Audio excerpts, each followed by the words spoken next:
Recibimos con mucho gusto a el contador Pablo Ferreri. Bienvenido, ¿cómo estás?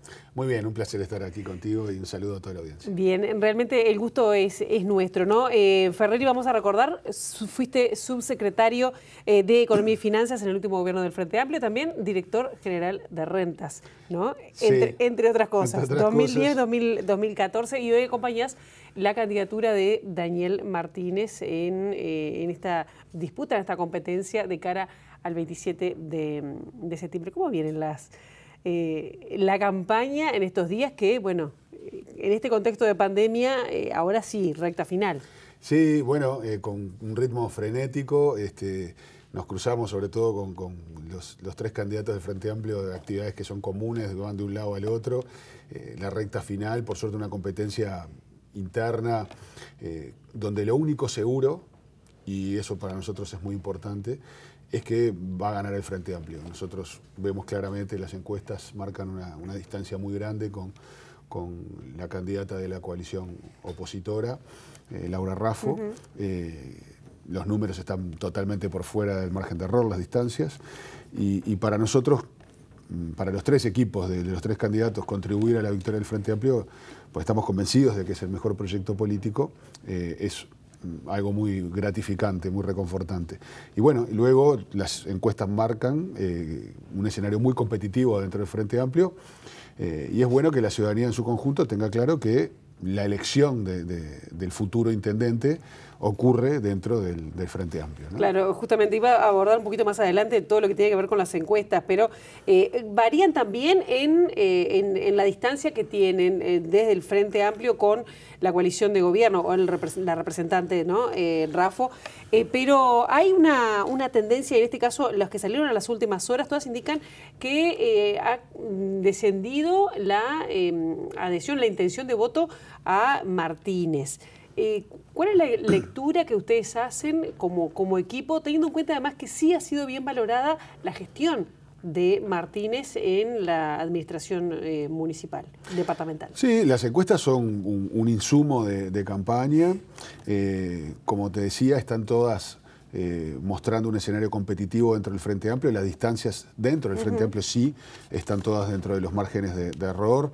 Las muestras en realidad son bastante pequeñas, por decirlo de alguna manera, tienen un margen de error importante, como están establecido en las fichas técnicas de las encuestas. Y la encuesta que vale es la del 27 de septiembre, cuando la gente vota.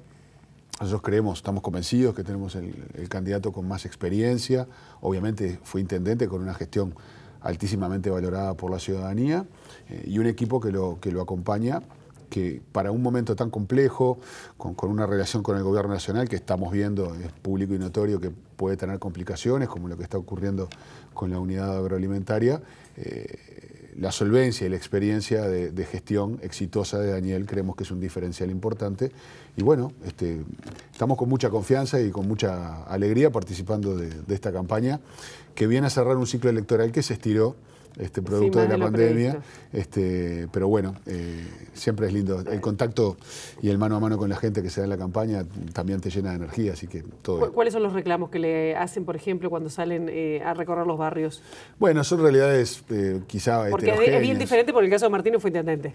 Claro, y además en el caso de Daniel tiene un conocimiento de la ciudad esquina a esquina, conoce muy bien los barrios de Montevideo, los referentes de los barrios, entonces hay como un contacto muy cotidiano, muy directo, y como te decía, es muy heterogénea la realidad en distintas zonas de Montevideo, por eso la preocupación central para nosotros lo fue en este periodo y lo va a ser en el que viene, si la ciudadanía elige a Daniel Martínez y su equipo, es focalizar la inversión en la zona donde hay más necesidades infraestructurales, ¿no? O sea, de los 800 millones de dólares que fue una inversión récord de este periodo, del Fondo Capital. Sí, de recursos propios de la Intendencia, más el Fondo Capital, más apoyos de organismos internacionales, de préstamos que se dieron a través del Banco Interamericano de Desarrollo. El 60% de esa inversión ocurrió en los barrios más populares. Entonces, nosotros queremos hacer de vuelta una discriminación positiva para contribuir a mejorar la calidad de vida de aquellos que menos posibilidades tienen, ¿no? Claro, me imagino que eso está dentro de los ejes centrales que plantearon el 27 de agosto cuando dieron a conocer este plan de los 300 años de Montevideo para transformar la capital. Si tuviera que decir cuáles son los, sobre todo con una mente más de contador, ¿no? Los aspectos centrales que contienen este plan. ¿Cuáles serían? ¿Obras en dónde? Porque Fondo Capital en su momento fue una de las cuestiones que plantearon. ¿Cuáles serían las 2 o 3 líneas por las cuales la gente tendría que votar, en este caso Martínez?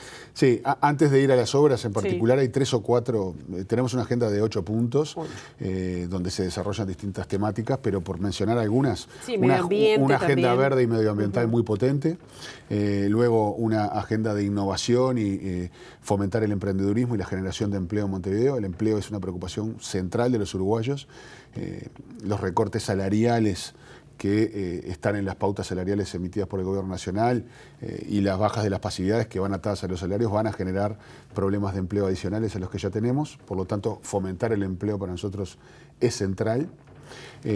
Luego, sí, una agenda de infraestructura que tiene como dos vertientes. Por un lado, infraestructura más vinculado a lo vial y a lo que rodea a lo vial para lograr obras integrales. Y por otro lado, infraestructura de convivencia.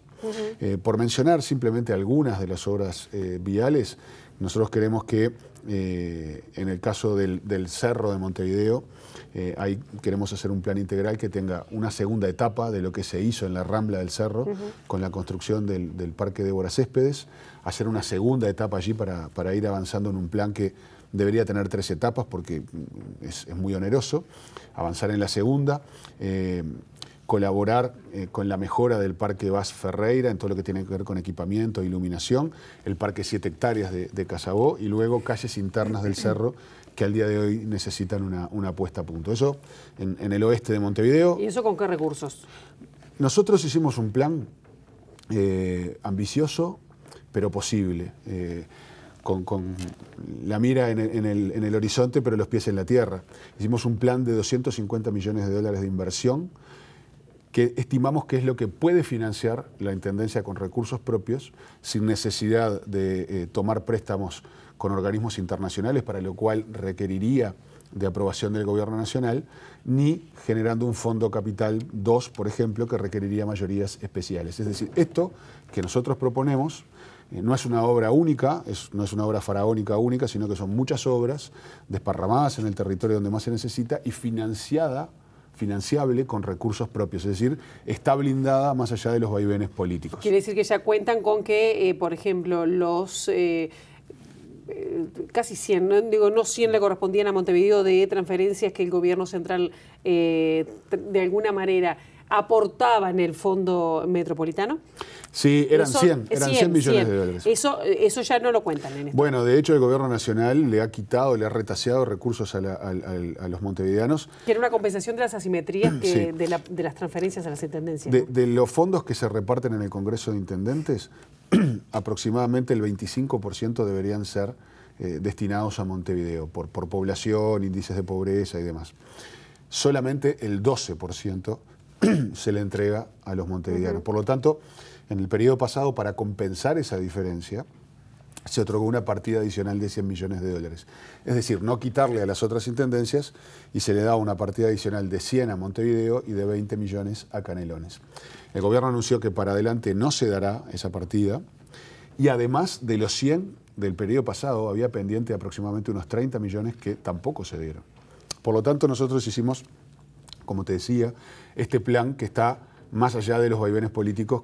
Entendemos que 50 millones de dólares por año en obras es lo que puede financiar la Intendencia. Si luego se puede negociar con el Gobierno Nacional e incrementar eso, mucho mejor. Bien. Pero te estaba comentando algunas obras. Por ejemplo, creemos que las 2 vías que atraviesan Montevideo hacia el este, en su conjunto hay que mirarlas. En el caso de la Rambla, una gran vía de paseo, es el paseo integrador de Montevideo y del Uruguay por excelencia, donde vamos todos.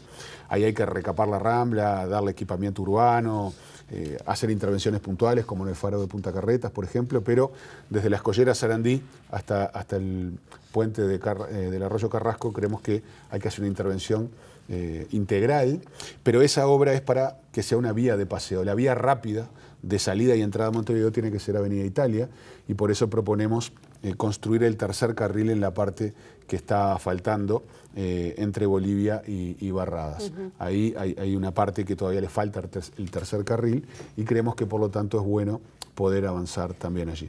Ferrari, recién estaba diciendo que iban a trabajar fuertemente en lo que es el emprendedurismo y el fomento del empleo. Sobre todo pensando, hizo referencia a los recortes del gobierno nacional. ¿Se están planteando cómo hacer un contrapeso al gobierno nacional? Yo más que como contrapeso, sí colaborar en el fomento de empleo, porque va a haber gente que la va a estar pasando muy mal. Y ahí hay... Yo digo claramente porque además son signos distintos, ¿no? Sí, claramente. No solo tiene que ver con la contratación directa de mano de obra por parte de la Intendencia, y ahí queremos focalizar en la contratación de empleos rotativos para mujeres jefas de hogar y jóvenes que tengan su primera experiencia laboral, es decir, acercarlos al mercado de trabajo, sino también, porque eso obviamente es finito, en la generación de empleo a través de la erradicación de inversiones. Por ejemplo, sí, buscando sinergias entre lo público y lo privado. Nosotros queremos, donde va a quedar libre lo que se utiliza hoy para el mercado modelo, con el traslado a la unidad agroalimentaria, veremos cómo termina este atropello del gobierno nacional, pero allí quedarán libres 9 hectáreas en el centro geográfico de la ciudad. Y nosotros allí queremos destinar parte de eso a construir viviendas. Hay espacio para hacer muchas viviendas, cooperativas de vivienda, viviendas de interés social, pero también, y lo hemos conversado con la Asociación de Productores Audiovisuales y con la Universidad de la República y con alguna universidad privada como la Universidad de Montevideo, generar un clúster audiovisual para poder promover la industria audiovisual. La industria audiovisual hoy emplea a 3.000 personas con salarios de calidad, exporta 20 millones de dólares y creemos que tiene un potencial enorme para el Uruguay. Entonces allí buscar sinergias público-privadas, poniendo espacios a disposición, y que la academia también colabore a formar gente para ampliar la base sobre la cual se puede trabajar con los recursos humanos. Porque a veces aún dentro de la oposición, pero también dentro del Frente Amplio, dice, bueno, a ver, es una tarea esencial esto, el de fomentar empleo para la Intendencia, en este caso de Montevideo, que es la que tiene prácticamente la mitad de la población del país, cuando hay algunas cuestiones como la limpieza, pienso en lo que ha dicho Álvaro Villar, que en algunas zonas de Montevideo todavía sigue sin resolverse. Sí, pero yo creo que son cosas que no son antagónicas, sino que son complementarias. Es decir, colaborar para que los montevideanos tengan empleo me parece que es algo que es loable de hacer y tiene que ser un objetivo, si es una de las preocupaciones centrales de los montevideanos en particular y de los uruguayos en general. Hay espacio público perteneciente a la Intendencia donde se pueden desarrollar cosas, se pueden buscar sinergias con el sector privado, y entonces hay que poner a andar esos motores para generar empleo y bienestar para muchos montevideanos. En segundo lugar, en el tema de la gestión de los residuos, nosotros somos conscientes de que allí hay cosas para mejorar. Mejorar en una parte del ciclo que es la recolección, donde se ha hecho una inversión muy grande en camiones, en contenedores, pero la gestión todavía tiene que mejorar bastante. Pero nosotros estamos proponiendo una mirada más integral, es decir, no solo de esa parte de la gestión que es la recolección, sino también atender la parte posterior, que es la disposición final, tratando de valorizar la basura, y también, sobre todo, en la parte anterior, que es la clasificación en origen. Nosotros nos estamos planteando un plan ambicioso de llegar al final del próximo periodo con un 20% de los hogares de Montevideo reciclando en el hogar los residuos, con una separación que por lo menos tiene que ser entre residuos sólidos y orgánicos. En domicilio eso comenzaremos con planes pilotos donde hay sociedad organizada, por ejemplo en cooperativas de vivienda, en complejos de vivienda, en comercios, hoteles, para ir generando experiencias que nos permitan ampliar luego el universo. Me quedan 2 minutos y quiero preguntarle cortito para terminar con la Intendencia, porque quiero su mirada también sobre económica, sobre el presupuesto, ¿no? Y la política macroeconómica. ¿Hay acuerdos, por ejemplo, con los distintos equipos de COSE, de Villar, en caso de ganar la Intendencia, de cómo se podría, si hay, no digo cogestionar, pero si se integrarían equipos departamentales juntos? No hay ninguna conversación al respecto, pero damos por descartado y todos sabemos que va a ser así. Yo creo que es bueno que sea así, que los equipos estén integrados por gente que ha adherido a las tres candidaturas. Ganará Cose, ganará Villar o ganará Daniel Martínez. Pero antes que eso, gana el Frente Amplio. Por lo tanto, quien gobernará Montevideo será el Frente Amplio. Porque justo veía hoy un suelto en un diario, creo que era El País, decía Daniel Martínez teme y sus aliados temen que si pierde la elección departamental, el Frente puede quedar en manos del Partido Comunista o el Movimiento de Participación Popular, como diciendo, bueno, van a quedar aparte. No, pero me parece que eso está un poquito fuera de contexto. Es decir, acá no se trata de un tema de cargos. Tiro el titular porque justamente eso es lo que la gente... No se trata de un tema de cargos. Eso no hacemos política por un cargo, eso tiene que ver con la gestión de la intendencia.